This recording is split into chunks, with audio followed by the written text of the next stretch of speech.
I flaunt my femininity because I don't want to be that strong black woman. At home, I'm a girl. Sonny, could you fix the ball? Sonny, this is... So this was the Doha meeting, the women conference NHS that happened in Doha over the weekend, and it was all emotional. It was a roller coaster of emotions as Queen May told her story for the very first time. So welcome, guys. If you're just coming to this channel for the first time, or you've been coming but you have refused to subscribe, please, what did I do to you? Please subscribe so that this channel will keep growing. All right. So for me, it was emotional, though they decided to remove the audio of this meeting, which was a very good one. Anyways, it shows that the women are smart. If she wants to tell her story to the world, she should be the one to do it, right? So, but you can see that people teared up so badly. The tears were not just stopping. All right, it was not stopping. That means that she spoke from her heart.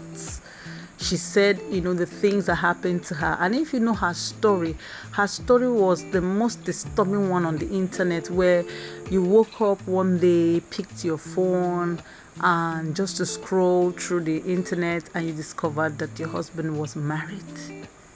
Not just married, had a child under your nostrils. As if that wasn't enough, he started flaunting her. They started making mockery of you. Their post, everything was geared towards you. Believe me, at some point, people are like, are you sure there's not something that this Queen May did that is making her to be quiet? Because someone they'll say, I will tell my story. I will tell you guys why I decided to get married. And we've been expecting for the longest of time till today. Yul-Edochie hasn't said any meaningful thing. And so her case was so pathetic that some people actually decided to put smile on her face, and that was how the ambassadorial gigs started coming. The AYs of this world, other people, women especially, gathered around her, gave her jobs, gave her gigs that were just coming up, gigs upon gigs, and that was to keep her busy so she doesn't continue wallowing in self-pity. And so just as though she was coming up and doing well, the first son suddenly died, and the whole internet went quiet. I will never forget. People were like, what happened? Until after a while, there was a press statement saying the boy was playing ball. In fact, there were different stories until we heard that he was playing ball and then slumped, and that was it. And people were like, how is this lady going to cope with this particular thing that just hit her? And she was here to come out of it, and then the son, And it was a painful time. It was really a painful time. And God has been faithful, because from that time, especially these women, this group of women that came to her aid, I think they were for me, they were God sent. They came from, it was just God positioning those women for her. They came, they gave her strength, they made her more beautiful, and from there she was moving from one place to another, until at the time we now knew that she was even having ambassadorial gigs that took her outside of the country. And look at her in that room with the who is who of industries. These are gladiators, the rebels of this world. If you look for actresses, people who had been in the industry and made a great mark for themselves, they were there. Women who had been into business, oil and gas, they were there. And here she was, telling them her story. I even heard that they gave her, 2 plots of land, I think in Doha. So this is just to tell women that, that you're more than just being a woman that is married to a man. That God has blessed you with so much potentials.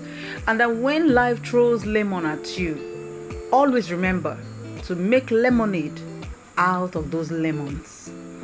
Don't stay where they left you. Don't become something terrible just because somebody decided to spit at you.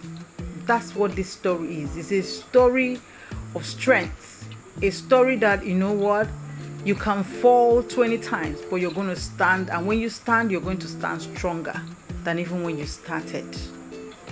So having said that, let's look at the reactions of people, as regards this pink tea cup meeting.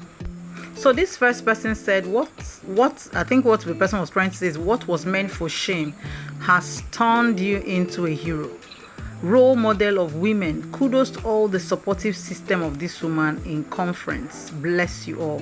Another says she's got a whole line of warriors and a community of sisters on her side. Another says, all hail the queen. I love you, Queen May, at May. They continued by saying, this person said, a true story that happened before our eyes.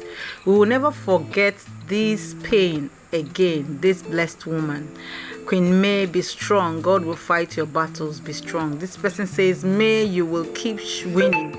Your wins will be visible for all to see. Your story will be that of grace, mercy, and favor only.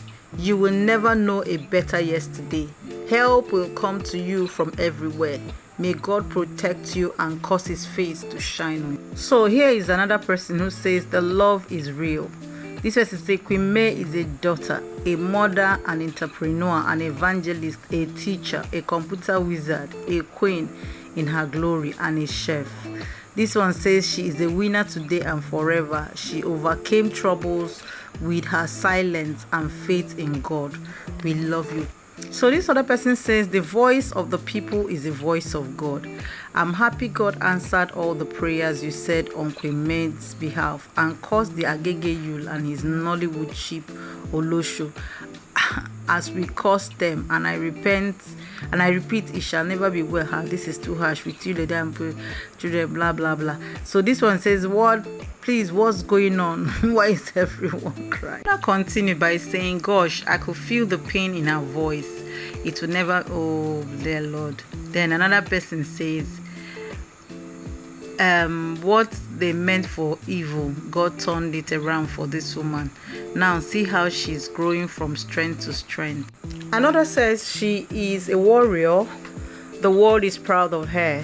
This one says this woman is really strong. Many can't survive what she has passed through.